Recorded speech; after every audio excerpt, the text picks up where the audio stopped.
നമസ്കാരം. പാട്ട് സഞ്ചാരത്തിൻ്റെ പുതിയൊരു അധ്യായത്തിലേക്ക് ഏവർക്കും ഹൃദ്യമായ സ്വാഗതം.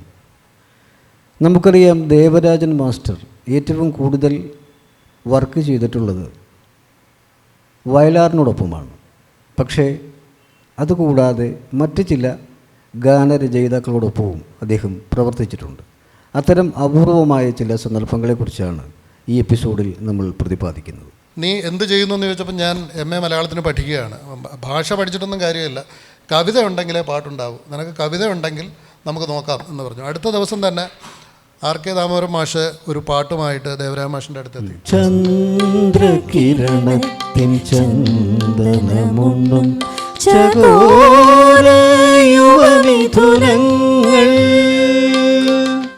പലപ്പോഴും ദേവരാജൻ മാസ്റ്റർ തന്നെയാണ് പാട്ട് എഴുത്തുകാരെ തീരുമാനിക്കുന്നത് എന്ന് കേട്ടിട്ടുണ്ട്. പക്ഷേ അല്ലാതെയും സംഭവിച്ചിട്ടുണ്ട്, അപൂർവമായെങ്കിലും.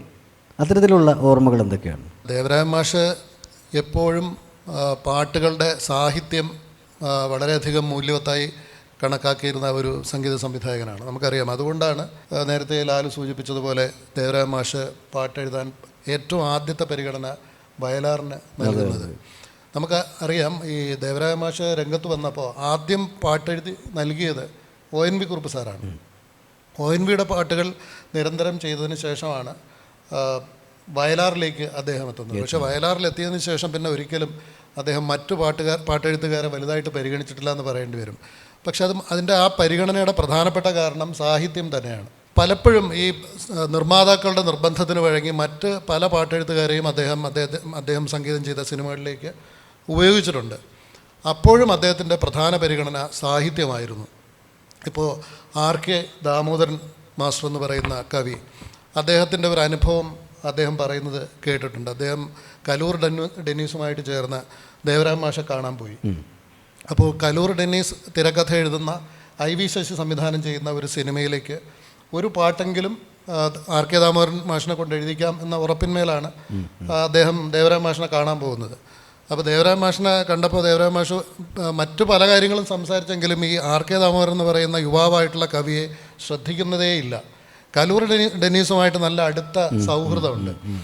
അപ്പോൾ ഒരു പാട്ട് ഇദ്ദേഹത്തെ കൊണ്ട് എഴുതിക്കണമെന്ന് ആവശ്യപ്പെട്ടപ്പോൾ ആദ്യം തന്നെ ദേവരാജ മാഷ് പറഞ്ഞു, അതൊന്നും ശരിയാവില്ല, നമുക്ക് യൂസഫലി കേച്ചേരിയെ കൊണ്ട് പാട്ടുകൾ എഴുതിക്കാം. അങ്ങനെ പറയാൻ കാരണം അന്ന് വയലാറില്ല, ONV സാറുമായിട്ട് സൗന്ദര്യ പിണക്കത്തിലുമാണ്. പക്ഷേ ഒരു പാട്ടെങ്കിലും എഴുതിക്കണമെന്ന് പറഞ്ഞപ്പോൾ അദ്ദേഹം ഒരു പാട്ട് എഴുതി കൊണ്ടുപോയിരുന്നു. RK ദാമോദരൻ മാഷ് കയ്യിലൊരു പാട്ടും കരുതിയാണ് പോയത്. പക്ഷേ ആ പാട്ട് പരിഗണിക്കാൻ അദ്ദേഹം തയ്യാറായില്ല. ഞാനൊരു സന്ദർഭം പറയാം, അതനുസരിച്ച് ഒരു പാട്ട് എഴുതി കൊണ്ടുവന്നാൽ മതി. ഒരു പാട്ടല്ല, ഒരു 5-6 പാട്ട് നീ എഴുതിക്കോ, അതിൽ നിന്ന് എനിക്ക് അത് കൊള്ളാമെന്നുള്ളത് ഞാൻ തിരഞ്ഞെടുക്കാമെന്നാണ് പറഞ്ഞത്. നീ എന്ത് ചെയ്യുന്നു എന്ന് ചോദിച്ചപ്പോൾ ഞാൻ MA മലയാളത്തിന് പഠിക്കുകയാണ്. ഭാഷ പഠിച്ചിട്ടൊന്നും കാര്യമില്ല, കവിത ഉണ്ടെങ്കിലേ പാട്ടുണ്ടാവും, നിനക്ക് കവിത ഉണ്ടെങ്കിൽ നമുക്ക് നോക്കാം എന്ന് പറഞ്ഞു. അടുത്ത ദിവസം തന്നെ RK ദാമോദരൻ മാഷ് ഒരു പാട്ടുമായിട്ട് ദേവരാജ മാഷിൻ്റെ അടുത്തെത്തി. അനുഭവങ്ങളെ നന്ദി എന്ന സിനിമയ്ക്ക് വേണ്ടിയിട്ടായിരുന്നു ആ പാട്ടെഴുത്ത് സന്ദർഭം. അപ്പോൾ ദേവരാജ മാഷ് പറഞ്ഞു, അതിലെ നായിക പാട്ടുപാടി ഗ്രാമപ്രദേശങ്ങളിലൂടെ ഓടി നടക്കുന്ന ആ സന്ദർഭം അനുസരിച്ചുള്ളൊരു പാട്ടാണ് എഴുതാൻ പറഞ്ഞത്. അപ്പോൾ അതിൽ ഇദ്ദേഹം എഴുതിയത് ദേവൻ്റെ കോവിലിൽ കൊടിയേറ്റ് ഇന്ന് ദേവിതൻ കാവിൽ മുടിയേറ്റ് എന്ന് പറയുന്ന പാലക്കാടൻ ഗ്രാമ പശ്ചാത്തലത്തിലെ വർണ്ണനകളൊക്കെ ഉള്ള ഒരു കവിത എഴുതിയാണ് കൊടുത്തത്.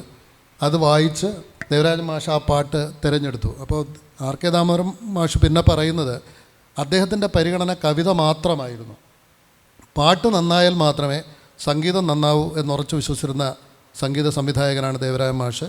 അതുകൊണ്ടാണ് അത്തരമൊരു അനുഭവം ഉണ്ടായതെന്ന് RK ദാമോദരൻ മാഷ് സാക്ഷ്യപ്പെടുത്തിയിട്ടുണ്ട്. സാർ, അതുപോലെ തന്നെ RK ദാമോദരൻ സാർ എഴുതിയ ചന്ദ്രകിരണത്തിൻ എന്ന് തുടങ്ങുന്ന ഒരു ഗാനത്തെ പറ്റി.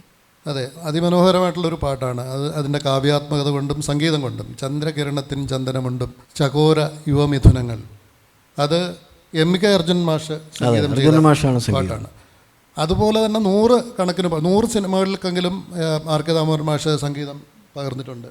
മാത്രമല്ല അദ്ദേഹത്തിൻ്റെ അസംഖ്യം ഭക്തിഗാനങ്ങൾ, ലളിതഗാനങ്ങൾ, ഇതിലൂടെയൊക്കെ നമ്മൾ RK ദാമോദരൻ മാഷ് നിരന്തരം ഓർമ്മിച്ചു കൊണ്ടേയിരിക്കുന്നു.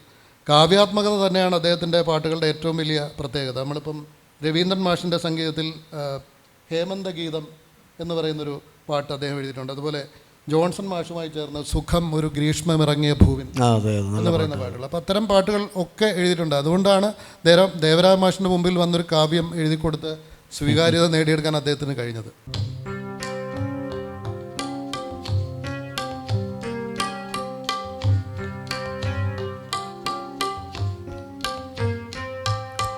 ചന്ദ്രകിരണത്തിൻ ചന്ദനമുണ്ണും ചകോര യുവമിഥുനങ്ങൾ, ചന്ദ്രകിരണത്തിൻ ചന്ദനമുണ്ണും ചകോര യുവമിഥുനങ്ങൾ,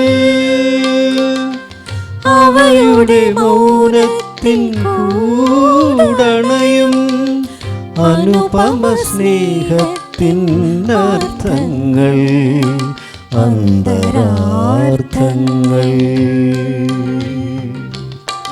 ചന്ദ്രകിരണത്തിൻ ചന്ദനമുണ്ണും ചകോര യുവമിഥുനങ്ങൾ.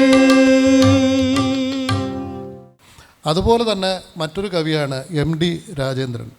നമുക്കറിയാം, പിൽക്കാലത്ത് സിനിമയിൽ, നോട്ടം സിനിമയിൽ ഉപയോഗിച്ച പച്ചപ്പനന്തത്തെ പുന്നാരപ്പൂമത്തെ എന്ന പാട്ട്, പണ്ടൊരു നാടകത്തിൽ എഴുതിയ പാട്ട് പൊൻകുന്നം ദാമോദരൻ എന്ന് പറയുന്ന ഒരു കവിയാണ് എഴുതിയതെന്ന് നമുക്കറിയാം. അദ്ദേഹത്തിൻ്റെ മകനാണ് പ്രശസ്തനായിട്ടുള്ള, പിന്നീട് കവിയും ഗാനരചയിതാവും ആയി അറിയപ്പെടുന്ന MD രാജേന്ദ്രൻ.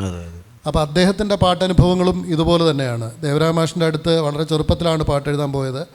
പക്ഷേ വളരെ മനോഹരമായിട്ടുള്ള വരികൾ ആണ് എന്ന് മനസ്സിലാക്കിയപ്പോൾ ദേവരായ മാഷ് തുടർച്ചയായിട്ട് MD രാജേന്ദ്രനെ പാട്ട് രൂപപ്പെടുത്താൻ ഉപയോഗിച്ചു എന്ന് നമുക്ക് അറിയാം. അങ്ങനെ ഉണ്ടായ പാട്ടുകളിൽ ഏറ്റവും പ്രശസ്തമാണ് ശാലിനി എൻ്റെ കൂട്ടുകാരിയിലെ സുന്ദരി നിൻ തുമ്പു കെട്ടിയിട്ട ചുരുൾമുടിയിൽ എന്ന് തുടങ്ങുന്ന പാട്ട്.